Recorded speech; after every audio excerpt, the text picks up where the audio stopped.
Welcome to Gymnasium of the Mind. My name is Moses Oluwaseun. It's great to have you back here again. So, yeah, I work on developing myself. I work on talking about my philosophy. And like as always, I'm going to get into my workouts and share a few words about 1984, George Orwell's 1984, the book I just read. I just finished reading. A very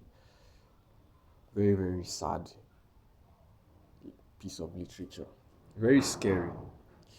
Well, let's get into the workouts first. Starting with some push ups.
Yeah. So,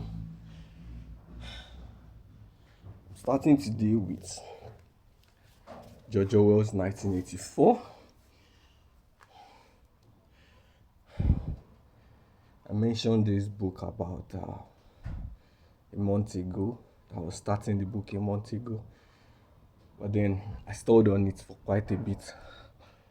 Then I picked it up about 3 days ago. And I read about 250 pages in like 3 days. I was just I was just sick of stalling with the book. Then I picked it up and I finished it. It's not one of those fairy tale books where you enjoy it as you read more, you enjoy more. It's one of those books that you read and you get more horrified as you go on.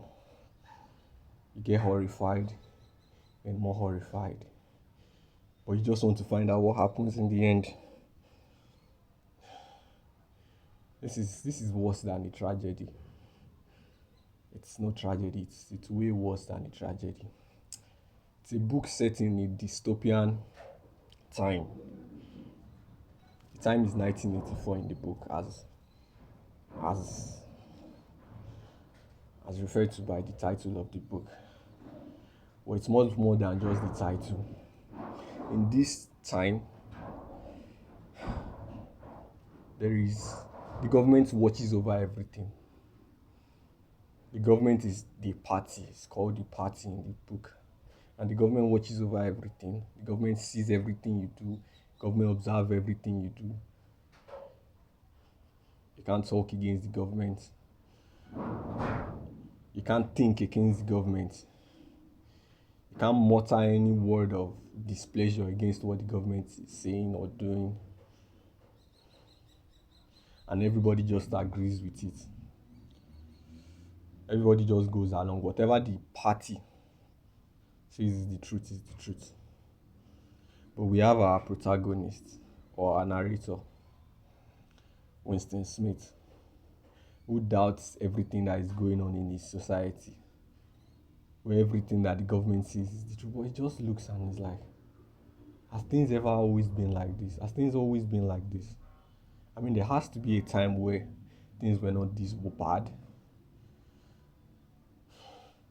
where people could speak their mind, people could talk to who they wanted to without the observation or the intrusion of the party on the back of your shoulder.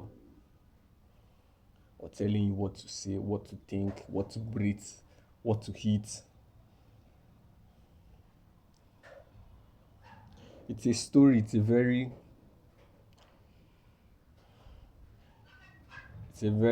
extreme version of what control looks like. It's an extreme version of what control looks like, but at the same time, it's lessons for us in this society, in our present day, where it seems like as if everyone is watching us, or there is always it seems like as if everyone is listening to what you're doing. I mean, you say something and you open your phone and you see that your phone is already delivering it to you on a platter. You'd be like, is this phone listening to me, or am I being watched? I mean, we have lessons from 20th century writers like George Orwell. 1984 is a very brilliant example of that. Animal Farm also is a very brilliant example of that. We also have examples from Aldous Huxley's Brave New World, which I will read later on. But this book, 1984, is one gripping piece of literature that just makes you think,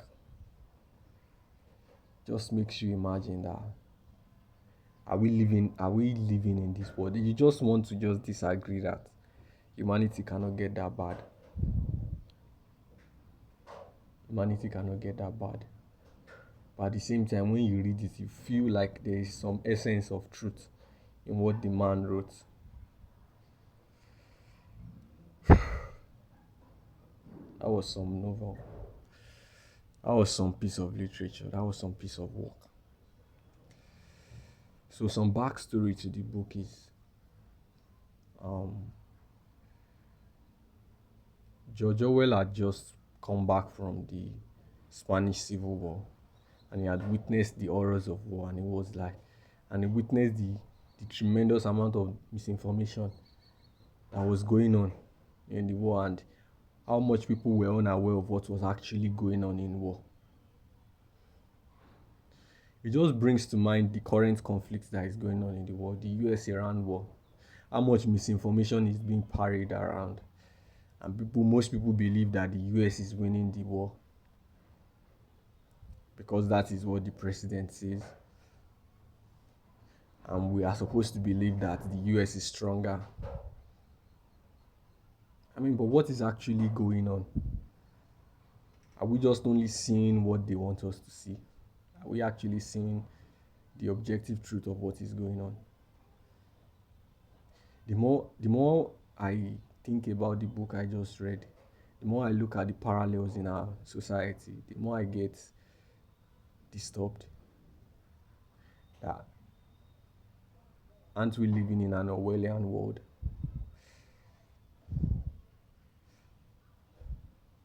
Or how much of Orwell's world are we living in if we are not fully there yet already? It's God, but it's a warning.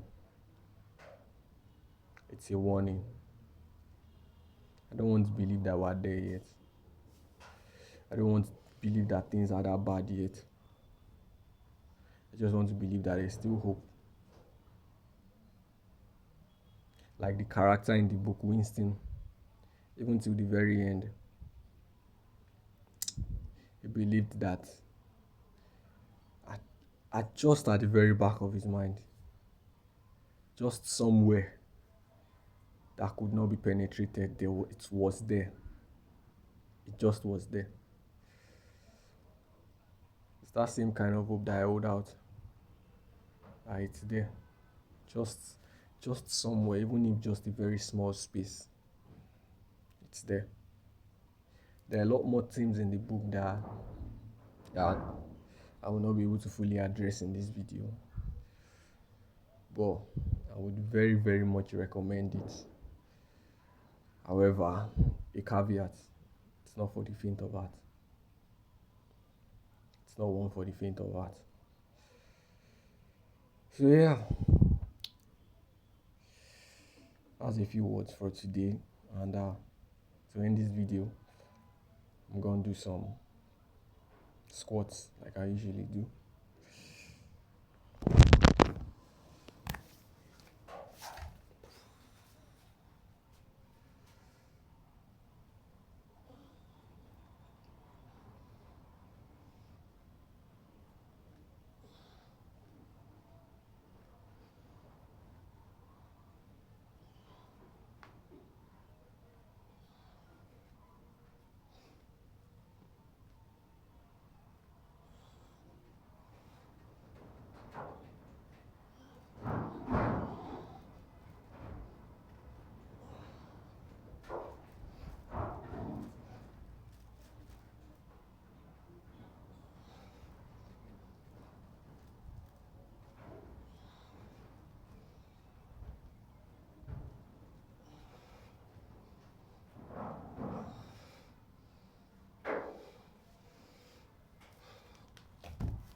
So